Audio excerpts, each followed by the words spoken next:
Hello everyone. इस video में हम लोग डिस्कस करने वाले हैं electric field due to a finite line of charge. 1 minute. Okay, so in this video we are going to discuss electric field due to a finite line charge. देखिए, इसका derivation भी बहुत इंपॉर्टेंट है क्योंकि derivation में integration वाला part काफी ज्यादा आता है।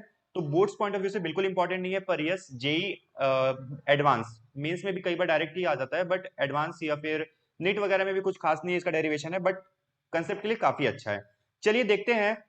कोई भी एक, जैसे मान लीजिए रॉड है ये, ठीक है, इसमें मैंने लीनियर चार्ज डेंसिटी लेट से लैम्डा दिया, मैं यहां नोट डाउन भी कर लेता हूं। इसमें मैंने जो लीनियर चार्ज डेंसिटी है वो लेट से लैम्डा है। अब मुझे इस रॉड के कारण इलेक्ट्रिक फील्ड निकालना है। इससे कोई पॉइंट लेट से आर नॉट, क्वेश्चन में दिया आर नॉट, हम लोग आर नॉट बोल देते हैं। इससे आर नॉट की दूरी पे कोई एक पॉइंट लाई कर रहा होगा, वहां पे हमको इलेक्ट्रिक फील्ड निकालना है। और यहां पे आप देख सकते हैं एंगल थीटा 2 और थीटा 1 कैसे दिया हुआ है। इसके एंड पॉइंट से बेटा ये मतलब जो जिस पॉइंट पे निकालना है, ये ओ पॉइंट पे हमको निकालना है। नीचे वाला एंगल ये थीटा 1 है और ये वाला एंगल आपका थीटा 2 है। इस क्वेश्चन को कैसे सॉल्व करेंगे, ध्यान समझिएगा। सबसे पहले हम लोग क्या करते हैं, एक काम करते हैं।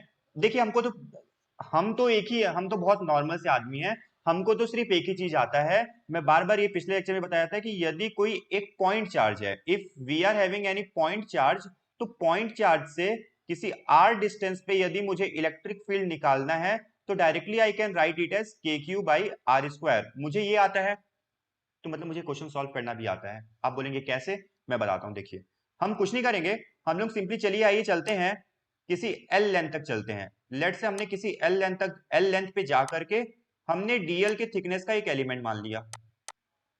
कुछ नहीं, वेरी इजी। हमने एल लेंथ पे जा करके डीएल के थिकनेस का एक एलिमेंट मान लिया। और लेट से उस एलिमेंट पे ऑब्वियसली चार्ज कितना होगा, आपको मैंने बताया था ना कि Q बराबर कितना होता है, लैम्डा डीएल। याद करिएगा, मैंने पिछले लेक्चर में बता चुका है। तो बेटा इस छोटे से एलिमेंट पे जो चार्ज होगा वो चार्ज कितना होगा, charge will be is equal to lambda DL. अब इस चार्ज पार्टिकल को देखिएगा बेटा, ये अब पॉइंट चार्ज की तरह बिहेव करेगा। अब इस पॉइंट चार्ज से आप क्या इस पॉइंट की दूरी नहीं निकाल सकते, ये जो डिस्टेंस ओ है, ओ से क्या ये, सॉरी, ओ से ये पॉइंट का डिस्टेंस निकाल सकते। तो आप बोलेंगे वेरी इजी सर, कैसे वेरी इजी, तो बाय पाइथागोरस थ्योरम सर। ये डिस्टेंस कितना है, आर नॉट, ये है 90 डिग्री और ये डिस्टेंस है एल, तो इसका वैल्यू कितना होगा, आप बोलेंगे it is root over R naught square plus L square. बोलिए हाँ या ना। बिल्कुल, ये डिस्टेंस आपको पता चल गया। तो अब ये कैसा सिचुएशन बन गया, देखिए ये पॉइंट चार्ज है जहां पे हमारा चार्ज कितना रखा है, लैम्डा डीएल, और इससे कोई पॉइंट दूरी, कितना दूरी है बताओ, root over R naught square plus L square, ये डिस्टेंस है और यहाँ पे पॉइंट है। उस पॉइंट पे इलेक्ट्रिक फील्ड कितना होगा, आप फिर से बोलोगे यस सर इलेक्ट्रिक फील्ड तो आना चाहिए। मैं बोलूंगा कितना आएगा, लेट से उसको हमने बोल दिया, यहाँ पे हमने लेट से इसको बोल दिया डी ई। तो देखिए बेटा डी का वैल्यू कितना आएगा, ऑब्वियसली डी का, सॉरी डी का डायरेक्शन तो ये होगा ना, इस लाइन के डायरेक्शन में होगा डी, ठीक है। तो बेटा ये डी का वैल्यू कितना आएगा, आप बोलेंगे इट इज के क्यू बाई आर स्क्वायर। तो के मतलब ऑब्वियसली के इलेक्ट्रोस्टैटिक्स, तो मैं इसको बोल देता हूं के, that is 1/4 pi epsilon naught Q. Q कितना है, lambda DL upon R square. बेटा इसका स्क्वायर करेंगे तो आपको क्या मिलेगा बताइए, you will get R naught square plus L square. बोलिए हाँ या ना, यस और नो। अच्छा सर एक बात बताइए थोड़ा सा, एक बात रुकिए, अभी एक बात और बताते हैं आपको, थोड़ा सा पहले अभी एक और बात बताएंगे। लेट से मैं इस एंगल को कुछ डिफाइन कर देता हूँ। मैं ये एंगल को लेट से डिफाइन कर देता हूँ अल्फा। देखिएगा क्या होगा। अब मैंने एंगल को अल्फा डिफाइन किया है ना, तो आप ये बताइए एल और आर नॉट के बीच में क्या रिलेशन है, एल और आर नॉट के बीच में क्या रिलेशन है। तो मेरे ख्याल से मुझे तो दिख रहा है L is equal to R naught tan alpha, हाँ या ना, L is equal to R naught tan alpha. अगर यहाँ पे डीएल की वैल्यू निकाले, मतलब दैट से हम लोग क्या कर रहे हैं, डिफरेंशिएट कर रहे हैं डीएल, तो आर नॉट तो कांस्टेंट है और टेन अल्फा का डिफरेंशिएशन क्या हो जाएगा, सेक स्क्वायर अल्फा, और अल्फा का इंटीग्रेशन डी अल्फा। तो क्या हम लोग डीएल को R naught sec square alpha D alpha, R क्यों लिखा हूं, ये डी अल्फा से रिप्लेस नहीं कर सकते, बोलेंगे बिल्कुल कर सकते हैं। तो बस आइए कर देते हैं, चलिए। तो यहां पे जो मेरा डीई का वैल्यू हो जाएगा, डीई का वैल्यू कितना हो जाएगा, 1/4 pi epsilon naught lambda DL. DL की वैल्यू कितनी आ गई, R naught sec square alpha D alpha upon आ गया R naught square plus L square. अब देखिए यहां पे हमने डी का वैल्यू निकाल लिया। अब आपको पता है कि यहाँ पे दो कंपोनेंट्स आएंगे बेसिकली। दो कंपोनेंट्स क्या क्या आएंगे बताइए। अगर ये डी है आपका और अगर ये एंगल हमने अल्फा मान रखा है तो क्लियरली ये एंगल अल्फा हो जाएगा।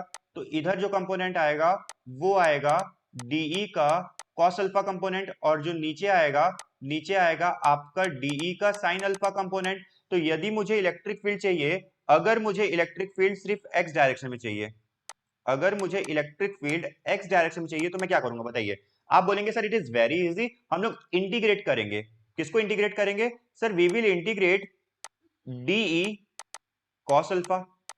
देखिए ना, क्योंकि यहां पे ध्यान से देखिए, क्या ये आपको डीई कॉस अल्फा को इंटीग्रेट करने पे नहीं मिलेगा? यस सर मिलेगा। यहीं से हम लोग इसको इंटीग्रेट करेंगे। आइए देखते हैं इंटीग्रेशन करने के बाद क्या रिजल्ट आएगा।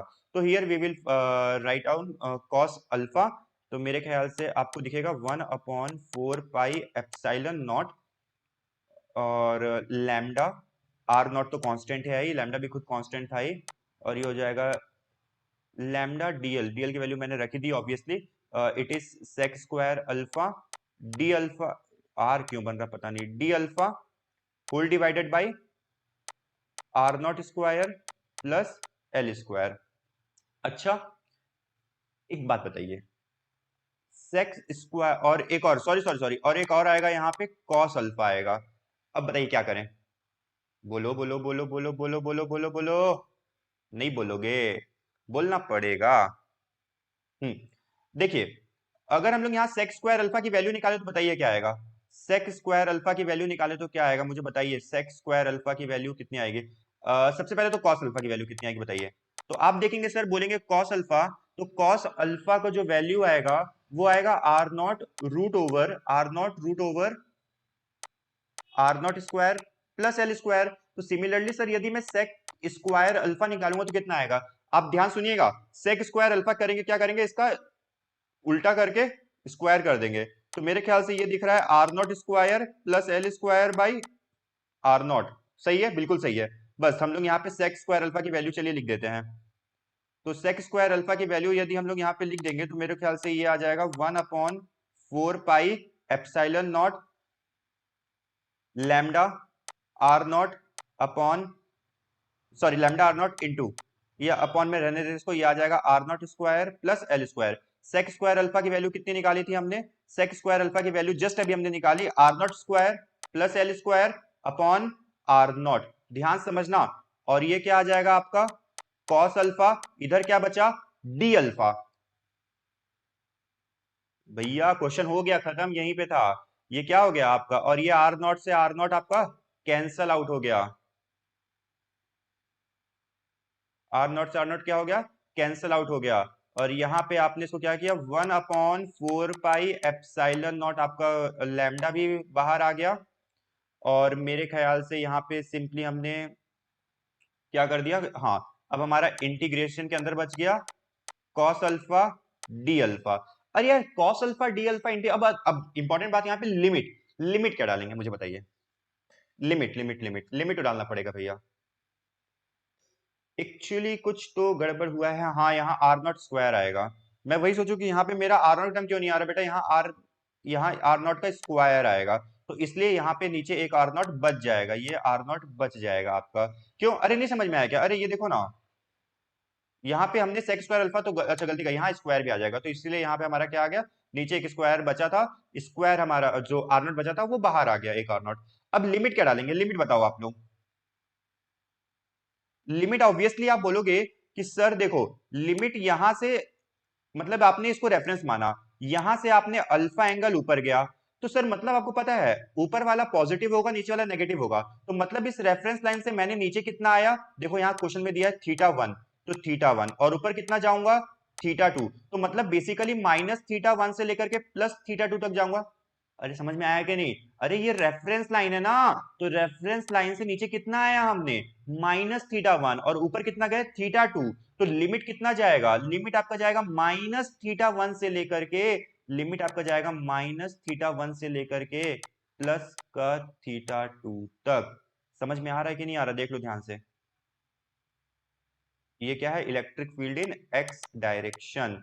तो भैया यहाँ पे अगर आप इलेक्ट्रिक फील्ड इन एक्स डायरेक्शन निकाल लोगे तो अब इसको अगर आप सॉल्व करोगे तो कॉस अल्फा का इंटीग्रेशन कितना होता है? बताओ बताओ, अरे बोलो भाई, कॉस अल्फा का इंटीग्रेशन कितना होता है? नहीं पता किसी को? चलो कोई नहीं, देखो ये कितना आ जाएगा, 1/4 pi epsilon naught lambda upon R naught. Cos alpha का इंटीग्रेशन कितना होता है बोलो? Sine alpha minus sine alpha, simply sine alpha होता है भाइयों। ये हो जाएगा -θ1 से लेकर के θ2 तक। और जैसे ही हम लोग यहाँ पे लिमिट डालेंगे तो मेरे ख्याल से क्लियरली दिख रहा है, ये आएगा 1/4 पाई एप्सिलॉन नॉट, और ये आ जाएगा आपका sine θ2 plus sine θ1। This is, और यहाँ पे ये क्या आ गया, lambda upon R naught. Lambda, ये इसको लैम्डा कर लो नीचे, यहाँ पे 4 पाई एप्सिलॉन आर नॉट कर लो, ठीक है। सो दिस इज एक्चुअली, अच्छा क्लियरली लिख दूं तो देखो, so if clearly I can write as, then electric field in x direction will be is equal to lambda upon 4 pi epsilon naught r, bracket के अंदर ये आ गया sin θ2 प्लस sin θ1। तो ये इलेक्ट्रिक फील्ड कहाँ है? एक्स डायरेक्शन में। बिल्कुल सिमिलरली कैसे करेंगे मैं बता दे रहा हूं। देखो इलेक्ट्रिक फील्ड वाई डायरेक्शन में निकालने के लिए क्या करना पड़ेगा, ध्यान से सुन लो एक एक स्टेप, आप लोग बता देना, नहीं बनेगा तो मैं दोबारा बता दूंगा सेम चीज को। पर अभी आप लोग एक बार, आप लोगों का आज क्लास का होमवर्क है, लिख लीजिए होमवर्क। आपको प्रूफ करना है कि electric field in Y direction की वैल्यू कितनी आती है, lambda upon 4 pi epsilon naught R. लिख लीजिएगा ध्यान से, ये मेरे ख्याल से आता है अंदर cos θ2 माइनस cos θ1। एक बार मेरे को वेरीफाई कर लेने दो। अगर मैं 90 रख दूं, 90 रख दूं तो 90 माइनस 90 आपका 1 माइनस 1 0 0, यही आएगा।